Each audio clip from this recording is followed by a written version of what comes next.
Pasteur Gary Volsi de Montréal, Québec, Canada. 438-792-4618, gary.volsi@yahoo.com. Il y a des gens qui m'ont entendu des milliers de fois disant gary.volsi@yahoo.com, mais on ne sait jamais. Il y a peut-être une personne nouvelle qui vient d'entendre une vidéo, une cassette en particulier, donc je dois redire la même chose. Gary Volsi, gary.volsi@yahoo.com et yahoo.com et 438-792-4618, Pasteur Gary Volsi de Montréal, Québec, Canada. Maintenant, nous allons continuer à notre étude biblique et théologique. Aujourd'hui, nous étudions la révolution égyptienne de 2011, ce qui vient de passer 2 ans de ça. Et la révolution égyptienne de 2011 est une série d'événements ayant abouti à la démission du président Hosni Moubarak. Manifestations, grèves, occupation de l'espace public, destruction de bâtiments. Ils se sont déroulés principalement au Caire et dans les grandes villes du pays du 25 au 11 février 2011. L'objectif principal des manifestants est d'obtenir un changement de régime qui passerait par la démission du président égyptien Hosni Moubarak, une répartition plus juste des richesses. Le mouvement aboutit le 11 février 2011 au transfert du pouvoir à l'armée, tandis que le président Moubarak se retire dans sa résidence de Sharm el-Sheikh. La révolution égyptienne est aussi surnommée révolution du papyrus, révolution du 25 janvier 2011, révolution du Nil. Le blocage politique et institutionnel de l'Égypte. L'Égypte est en état d'urgence depuis 1967. Guerre des 6 jours, à l'exception d'une courte période de 18 mois au début des années 1980. Sous ce régime, la police bénéficie de pouvoirs particuliers renforcés, débouchant sur des abus allant des violences policières à la torture. Le cas de Khaled Mohamed Said, qui aurait été battu à mort par la police égyptienne en juin 2010, a particulièrement marqué la population du pays. L'extension de la corruption et de la torture qui ne finit pas concerner potentiellement les Égyptiens de toute classe sociale ont fait de l'État et de la police les ennemis communs de tous les Égyptiens. Enfin, l'état d'urgence suspend les droits constitutionnels et autorise la censure. Le président Hosni Moubarak est aux commandes du pays depuis 1981 et prévoyait que son fils lui succéderait lors des élections présidentielles de 2011. Les institutions politiques ont été complètement verrouillées par différentes modifications de la Constitution, notamment les amendements de 2007, et n'offrent pas de déboucher aux demandes de la société. Seuls 7 millions d'Égyptiens peuvent voter. De la même manière, la loi 100 a bloqué le renouvellement des instances dirigeantes des syndicats, alors que dans le même temps, la libération de l'économie a rendu les demandes des ouvriers plus nombreuses. Ce bouclage aboutit en 2009 à la création de syndicats indépendants de la Fédération des syndicats égyptiens par certains corps de fonctionnaires. Enfin, tout changement est rendu impossible par l'importance prise par la corruption de l'oligarchie, qui est le seul appui du pouvoir. La politique extérieure de l'Égypte, largement tributaire des États-Unis depuis 30 ans, est donc bienveillante envers Israël, est très impopulaire dans la population qui est anti-américaine et pro-palestinienne. L'armée égyptienne joue un rôle politique de premier plan dans le pays, puisque tous les présidents depuis 1952 sont des militaires, de même que les principaux ministres. En principe, l'armée est fidèle au président en place, mais les militaires ne sont pas favorables à une succession dynastique des Moubarak. Le 25 janvier 2011, après plusieurs cas d'immolation par le feu, divers mouvements comme le mouvement du 6 avril appellent à manifester via des pages de Facebook pour une journée de revendication politique baptisée Journée de la colère. Le jour choisi est une fête nationale nommée Jour de la police, en souvenir de l'insurrection de la police égyptienne en 1952 qui avait abouti au départ des Britanniques. Le mouvement du 6 avril organise une manifestation chaque année à cette date depuis 2009. Ces manifestations sont interdites, ce qui n'empêche pas le regroupement d'environ 15 000 personnes au Caire, dont 10 000 sur la place Tahrir, 2 000 à Suez et d'autres places. Le 26 janvier 2011, le mouvement de protestation prend l'ampleur malgré l'interdiction faite par les autorités de manifester. La police, gaz lacrymogène, matraque, pierre pour réprimer les manifestations et répondre aux jets de pierre des manifestants. Des affrontements ont lieu notamment devant le ministère des Affaires étrangères. Après l'irruption des manifestants dans le ministère, la manifestation du 26 font au moins 6 morts, 2 policiers, 4 manifestants. Le 11 février 2011, alors que les manifestants sont encore extrêmement nombreux pour le jour d'adieu, l'armée annonce au matin qu'elle assurera de la tenue des élections libres. Dans l'après-midi, il est fait état que la famille du président Moubarak et lui-même ont quitté le Caire pour sa résidence de Sharm el-Sheikh, près de la mer Rouge. Enfin, d'après-midi, le vice-président Omar Souleyman annonce officiellement que le président égyptien renonce à l'exercice de ses fonctions. Le pouvoir est transféré à l'armée.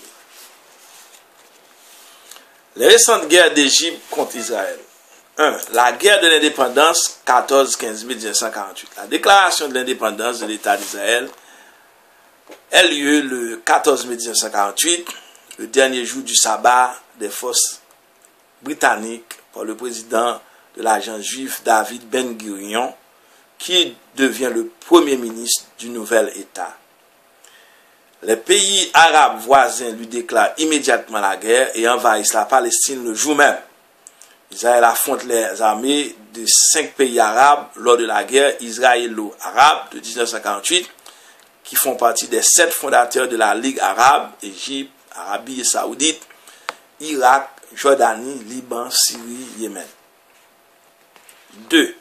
La guerre du Sinaï ou de Suez, 1956. La guerre israélo-arabe de 1956, lors de la crise du canal de Suez, était soldée par une défaite militaire, mais une victoire politique capitale pour l'Égypte.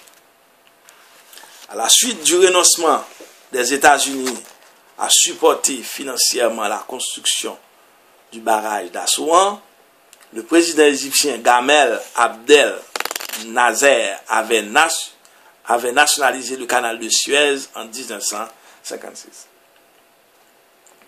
La France et le Royaume-Uni avaient alors soutenu ensemble une attaque israélienne dans le Sinaï jusqu'au canal de Suez. Mais la condamnation fut unanime dans le monde. Les États-Unis, l'Union soviétique et l'ONU s'accordèrent sur le retrait israélien de l'URSS. Et l'URSS, l'Union soviétique, menaça même Paris et Londres d'une frappe nucléaire. Le succès de Gamal Abdel Nasser avait donc été obtenu cette pression diplomatique des États-Unis et l'Union soviétique pour pousser Israël à se retirer de la totalité du Sinaï. Aucun pays arabe n'avait pourtant reconnu l'existence de l'État d'Israël, mais la région était dans un équilibre incertain depuis 1956, maintenu davantage par la compétition entre Égypte, Syrie et Jordanie, qui par une résolution réelle des problèmes, en pleine guerre froide, Égypte et la Syrie étaient désormais alliés de l'URSS, de Nikitina Khrouchtchev et du bloc de l'Est, tandis que la Jordanie était soutenue par les Britanniques. La résolution 242 du Conseil de sécurité des Nations Unies du 22 novembre 1967 exigeait l'instauration d'une paix juste et durable au Proche-Orient. les pays arabes adaptent la résolution de Khartoum en septembre 1962, définissant une ligne de conduite commune. La résolution contient notamment dans son paragraphe 3 ce qui est comme les 3 noms des relations israélo-arabes de l'époque. 1. Pas de paix avec Israël. 2. Pas de reconnaissance d'Israël. 3. Pas de négociation avec Israël. Donc, pas de paix avec Israël, pas de reconnaissance d'Israël, pas de négociation avec Israël. La guerre de 6 jours 1967.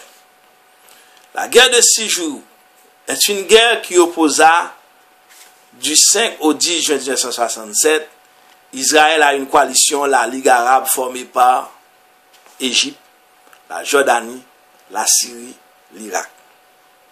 Cette guerre fut déclenchée comme une attaque préventive d'Israël contre ses voisins arabes à la sortie du blocus du détroit du Tyran au navire israélien par l'Égypte le 23 mai 1967. Le soir du 6e jour, les armées égyptiennes, syriennes et jordaniennes étaient défaites. La guerre d'usure 1967, la guerre d'usure est une conception des états-majors de la Première Guerre mondiale. Elle correspond à l'ultime blocage de la guerre de position résultant l'échec du culte de l'offensive. Son paroxysme est atteint sur le front de la Somme de juillet à novembre 1916, ou hypothétique victoire qui était recherchée dans l'aboutissement de l'adversaire. Cette lutte à mort eut pour conséquence environ $1 million de soldats, $1 million de soldats morts ou blessés, ainsi que le limogeage des généraux Joffre, Foch, Falkenhayn. La guerre de Yom Kippour 1973.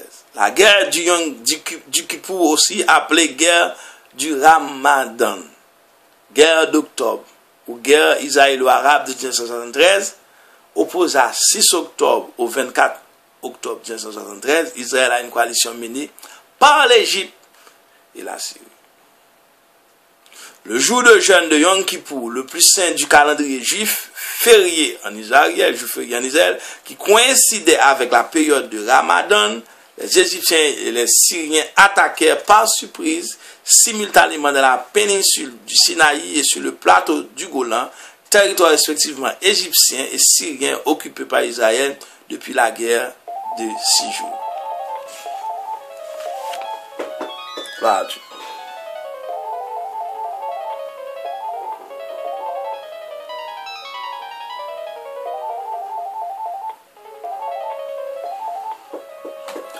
L'incapacité des services secrets israéliens à parvenir correctement de l'attaque imminente eut pour conséquence un séisme politique et notamment la démission du Premier ministre Golda Meir.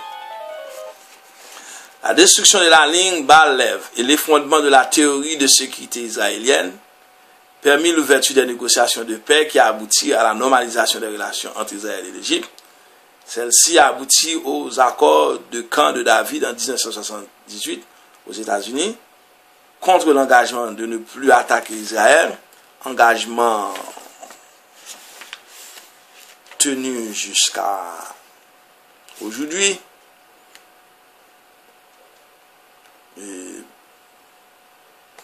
L'Égypte récupéra la péninsule du Sinaï, occupée après la guerre des 6 jours de 1967. La frontière entre l'Égypte et Israël fut recouverte et les populations des deux pays peuvent maintenant voyager chez leurs anciens amis.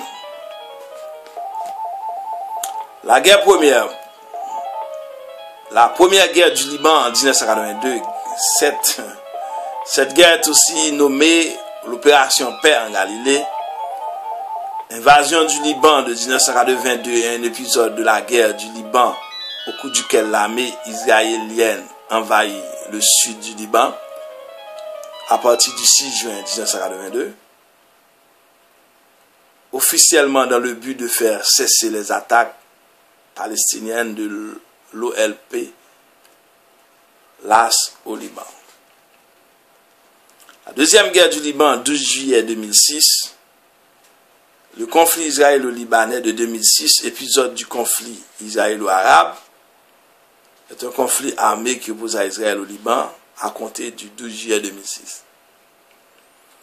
Une trêve correspondant à la résolution 1701 et l'ONU est intervenue le 14 août au plus fort des combats. Cette guerre connue en Israël comme la deuxième guerre du Liban, au Liban comme la guerre de juillet, et dans le monde arabe comme la sixième guerre israélo-arabe. Ligue arabe. Les 22 pays membres de la Ligue arabe sont également membres de l'organisation de la conférence islamique. Les 7 pays fondateurs sont Égypte, Arabie Saoudite, Irak, Jordanie, Liban, Syrie, Yémen du Nord. Maintenant les autres sont Libye, Soudan, Maroc, Tunisie, Koweït, Algérie, Bahreïn, Qatar, Émirats arabes unis, Oman, Mauritanie, Somalie, Autorité palestinienne, Djibouti, Comores. Il représente une population d'environ plus de 300 millions d'habitants et un PIB fond de 1 milliard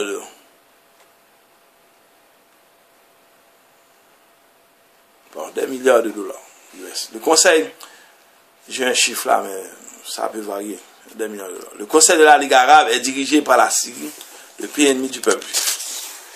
Plusieurs guerres avaient déjà eu lieu entre Israël et les pays arabes du Moyen-Orient depuis le plan du partage de la Palestine, la déclaration de l'indépendance de l'État juif par David Ben-Gurion en 1948. Le conflit israélo-arabe est le nom donné aux relations tendues entre l'État Israël et les États arabes environnants.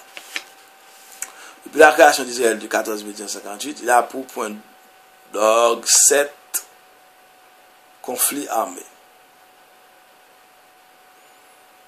Depuis la création d'Israël 14 mai 1948, il y a eu 4 grands conflits armés, plutôt 7 grands conflits armés, guerre de l'indépendance 14-15 mai 1948, guerre du Sinaï de Suez en 1956, la guerre de 6 jours en 1967, la guerre du Jour en 1767, la guerre de Yom Kippour plus 5 jours du calendrier juif en 1973, la première guerre du Liban 6 juin 1982, la seconde guerre du Liban 12 juillet 2006. Donc que Dieu vous bénisse, à très bientôt. Amen.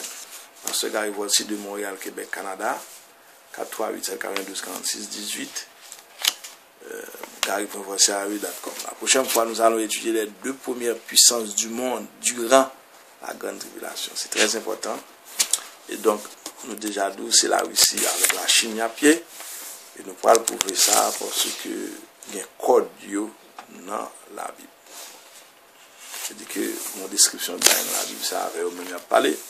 Même les États-Unis peuvent exister, mais il n'y a pas avec eux. Pas que d'autres pays peuvent exister, mais il n'y a pas avec eux parce que c'est ça que les codes là. Bon définition. Et puis, ouais, à qui est-ce qu'il semble. Ok. Donc, que Dieu vous bénisse. À très bientôt. La prochaine fois, nous étudions les 2 premières puissances du monde pendant la grande tribulation qui durera 7 ans. Donc, les 2 premières puissances seront la Russie. Et nous venons d'étudier l'Égypte maintenant. J'ai la Russie. Et la Chine, la Russie, Daniel 11, verset 40, Ézéchiel 38 à 40, la Chine, Apocalypse 16, verset 12, Ésaïe 49, verset 12. Donc, nous venons d'étudier ici, là, la révolution égyptienne de 2011. Nous avons vu le blocage politique institutionnel de l'Égypte. Nous avons étudié les récentes guerres d'Égypte contre Israël. Nous avons dit la guerre de l'indépendance, 14 mai 1948, Égypte était contre Israël, la guerre du Sinaï, ou de Suez, 1956, Égypte était là et contre Israël. Nous avons parlé de la guerre de 6 jours 1967, de Yom Kippur. Égypte était encore là. Les 4 pays, l'Égypte, la Jordanie, la Syrie, l'Irak.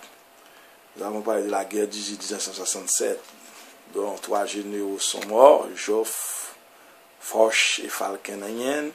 La guerre de Yom Kippur 1973, l'Égypte était là. Donc, en un mot, nous avons étudié l'Égypte avec ses codes et les prophéties contre l'Égypte.